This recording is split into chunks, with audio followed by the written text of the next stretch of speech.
Bom, dando início à nossa etapa 3 sobre produtividade e indicadores de desempenho, a gente vai dividir esse encontro em três blocos: produtividade, bloco 2, a importância da avaliação de desempenho e dos indicadores, e o último bloco vamos falar sobre o indicador que iremos acompanhar. Sobre produtividade, por que ser mais produtivo? Tem uma frase do Paul Krugman, ele foi ganhador do Prêmio Nobel de Economia de 1998, que ele vai falar o seguinte: a produtividade não é tudo, mas no longo prazo é quase tudo.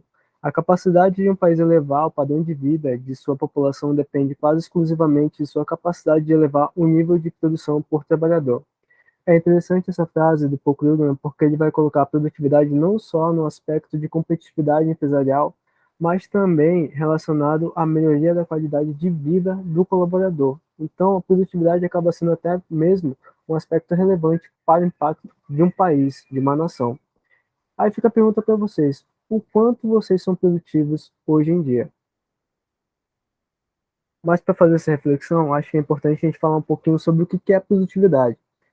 Produtividade, de forma conceitual, vai ser a razão entre a produção dividida pelos insumos. De forma prática, a gente pode entender como a produção de carros por trabalhador, a capacidade de produção de quilos de mel por colmeia, a capacidade de litros de leite produzidos por vaca por hectare, a capacidade de um restaurante de realizar pratos feitos por hora por trabalhador, ou a capacidade de fabricação de sapatos por hora. E aí, pegando esse exemplo dos sapatos, vamos dizer que tem duas fábricas, uma que fabrica 70 sapatos e consegue vender a R$ 70, e a outra que fabrica 70 sapatos e consegue vender elas a R$ 700. A gente consegue perceber só aí que há uma diferença de lucro entre elas, né? Então, novamente, fica a questão de quão produtivo consegue ser uma empresa. E aí entra outro aspecto muito importante em relação ao indicador de produtividade, é que é você poder fazer medições, comparações. E aí a gente vai para um outro segmento, para uma outra observação, que é para a gente saber se uma empresa é mais ou menos produtiva, é preciso a gente medir. E aí a gente consegue medir levantando dados, conseguindo ver essa performance da empresa por meio de fatores quantitativos. E a partir desses dados, eu consigo interpretar elas e aí a gente ter o que a gente chama de indicadores. Então, eu gostaria que vocês pensassem os indicadores também como uma forma de fazer interpretar a performance da sua empresa.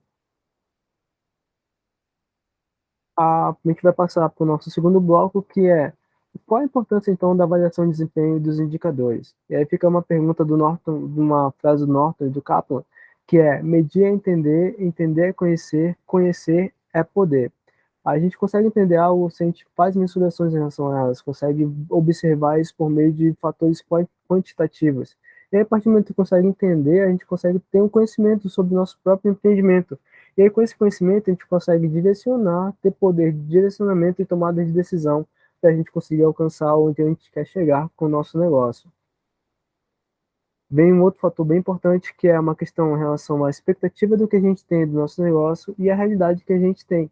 Muitas vezes a gente tem uma expectativa de ser competitivo, de ser, né, um tigre no mercado, e às vezes a gente é, na verdade, um gatinho, né, na realidade.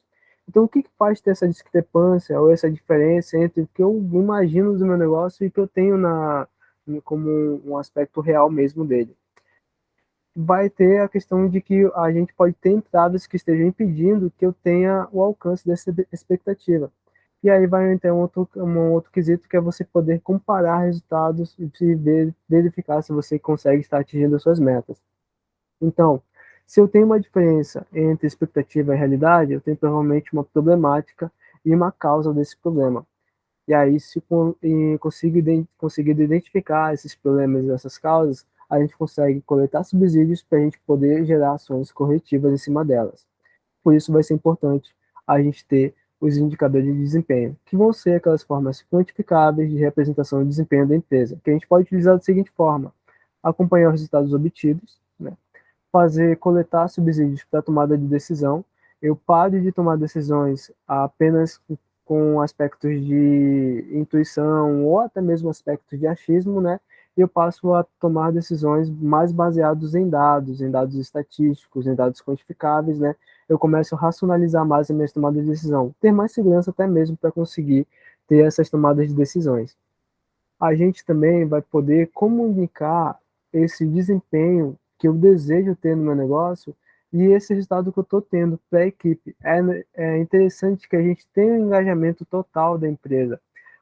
Sempre é importante também pensar em indicador de desempenho como uma forma de verificar a saúde do negócio de vocês. E para a gente melhorar a saúde do negócio de vocês, a gente precisa do engajamento da equipe para poder alcançar o que eu me proponho para o meu negócio. A gente volta novamente para aquela primeira frase lá do Norton Kaplan. Medir é entender, entender é conhecer e conhecer é ter poder.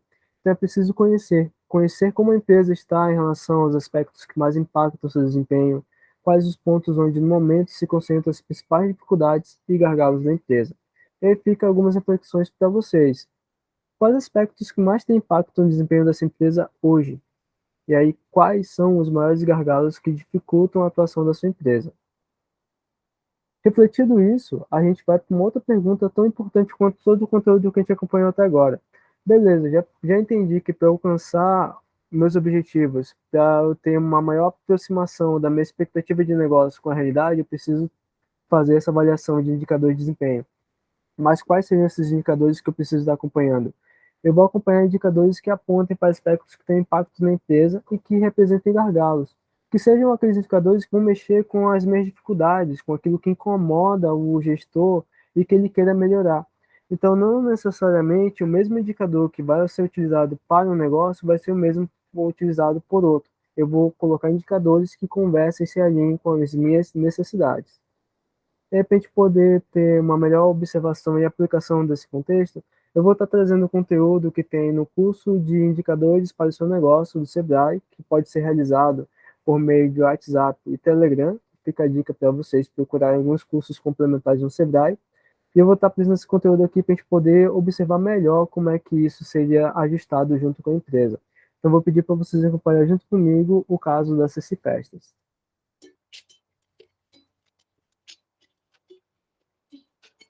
Vamos conhecer a dona Cecília, uma empreendedora que possui uma loja de artigos de festa e também faz bolos e doces.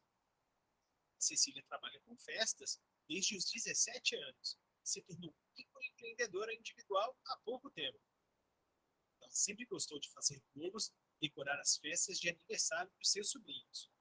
Isso, uma lojinha em sua casa para ajudar outras mães a fazerem festas rápidas, baratas e sem muito trabalho. Cici Festas aluga decoração de mesa para aniversários de crianças, vende artigos para festas, balões e chapéus, e também aceita encomendas de bolo, docinhos e lembrancinhas. Enquanto está com a loja aberta, a Cecília recebe seus clientes para apresentar as opções de mesa decorada e os artigos de festa. Em um atendimento e outro, ela vai montando as encomendas no balcão e separando o troco, pois não tem máquina de cartão. Durante a semana, também programa os pagamentos dos boletos de fornecedores. Às vezes, tem dia que não sobra dinheiro para pagar as contas. Nos finais de semana, aproveita para fazer a montagem das festas, enfeitar o bolo e os docinhos e entregar as encomendas. Não sobra tempo para comprar algum estoque que faltou durante a semana. Mas qual é o sonho da dona Cecília? Ela quer aumentar a sua loja para conseguir comprar mais kits de decoração e fazer festas completas. Mas para realizar esse sonho, ele vai ter que organizar algumas coisas em sua empresa. Então, a gente pode acompanhar aí o caso da Ceci Festas, e aí o ponto importante aqui é que ela tem alguns sonhos a ser realizados. Ela quer aumentar, né, a estrutura da loja para ela poder ter mais kits de encomendas e poder fazer festas completas, que é o desejo dela. Então, a Ceci, a gente vai revisar alguns conteúdos também aqui por meio dessa palestra dela. A Ceci, ela vai ter que implantar indicadores para chegar perto desses objetivos. Revisando um pouquinho sobre indicadores. O que são indicadores? São instrumentos de gestão para medir o resultado da empresa. A gente mede para poder acompanhar, analisar e para poder tomar decisões. E que indicadores a gente vai tá ajustando? São indicadores que vão estar alinhados com os objetivos e trazer informações relevantes para a tomada de decisão. A Ceci, ela vai sair do sonho dela, né, vai tirar do aspecto abstrato e colocar como objetivo. E aí eu vou estar pedindo para vocês acompanharem uma gravação do podcast do Sebrae que vai falar sobre essa implantação aí desses objetivos e desses indicadores. E aí fica outra dica, né, o CDI tem vários segmentos de podcast que podem auxiliar, né, no dia a dia do empresário. Eu pedi para você fazer junto comigo o que ele vai falar.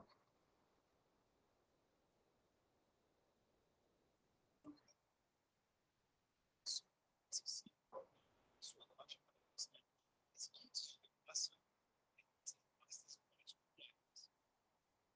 Está? Os objetivos são imediatos para a área para essas peças. Eu bem, para mim, estão na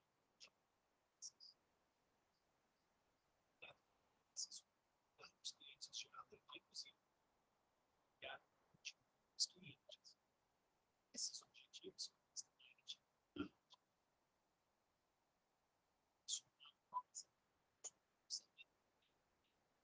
festas,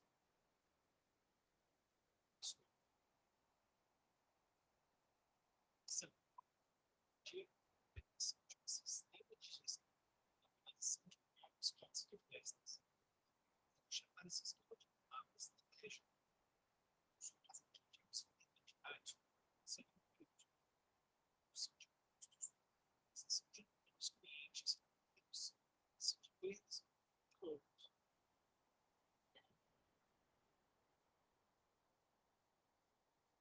Então, percebam que para atingir os objetivos dela, né, ela vai segmentar a empresa em alguns setores.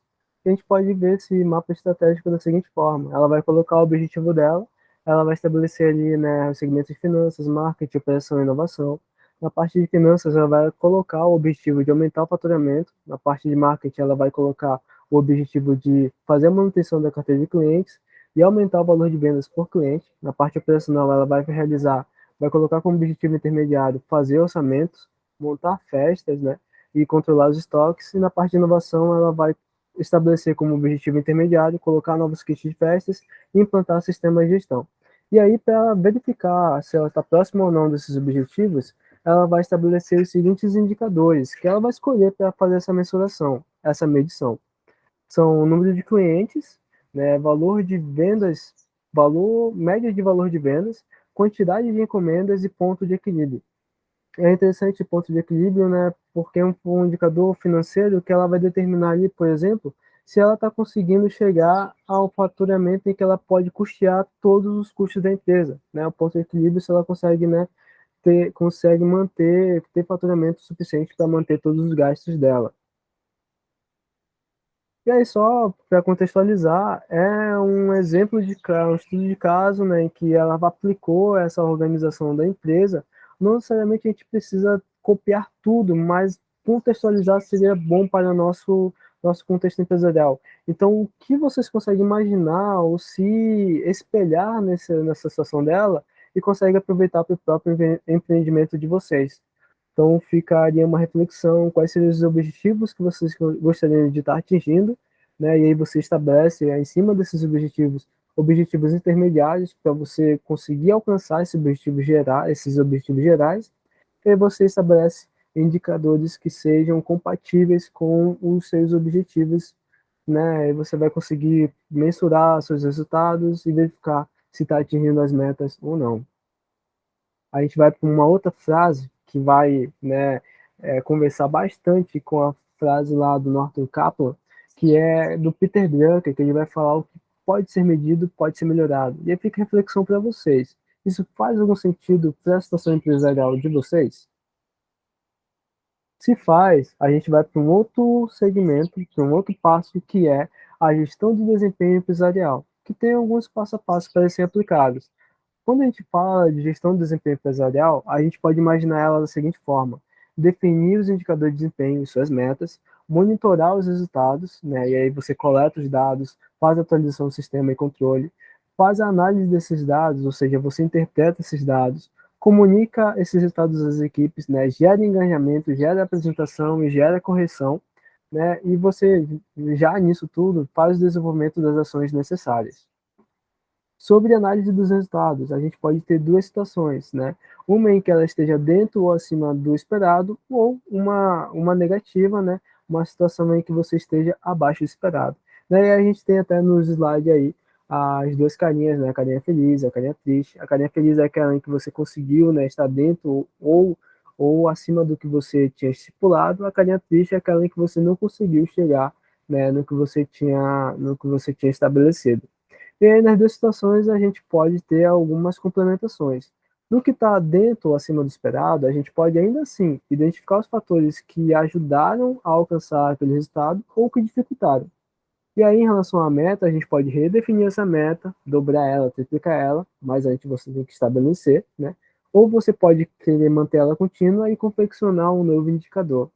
Agora, caso você tenha ficado abaixo do esperado em relação a esses resultados dos indicadores, você pode fazer análise de identificar os problemas e causas. E a gente vai pensar um pouco mais sobre o que seriam esses problemas e causas, como a gente consegue visualizar isso no seu ambiente empresarial. A gente vai fazer uma identificação de problemas e causas, e primeiramente a gente precisa visualizar isso num ambiente de negócio. Problema vai ser a mesma coisa que resultado diferente do desejado.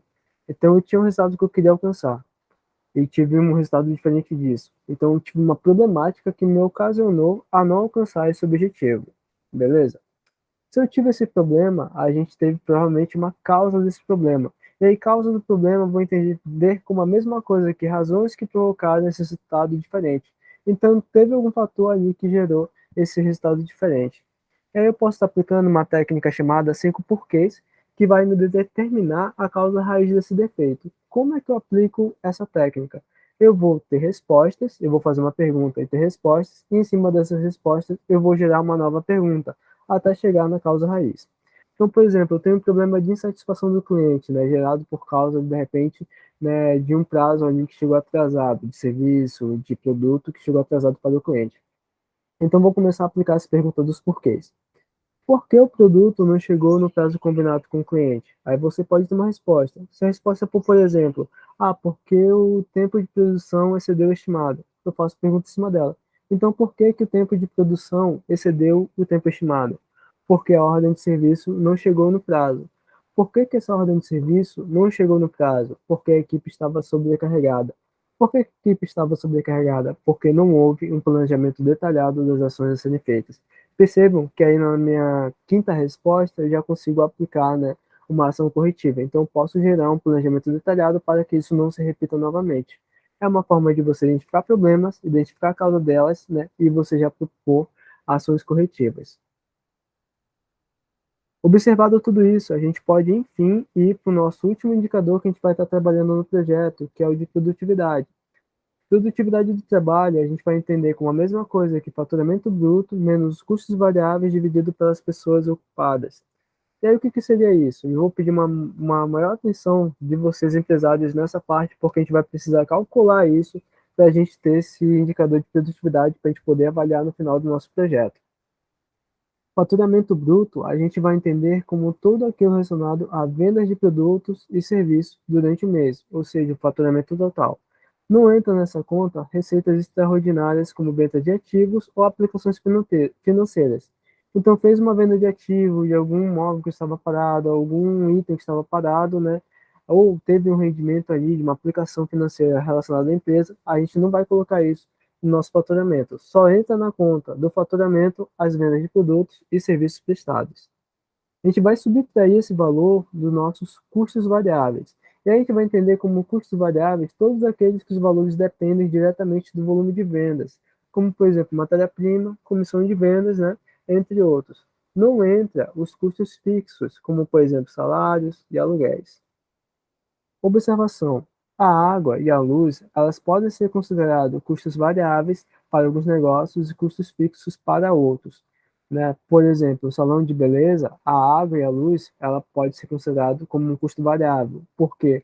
Porque o valor da água e luz vai depender diretamente do volume de serviço prestado pelo salão de beleza.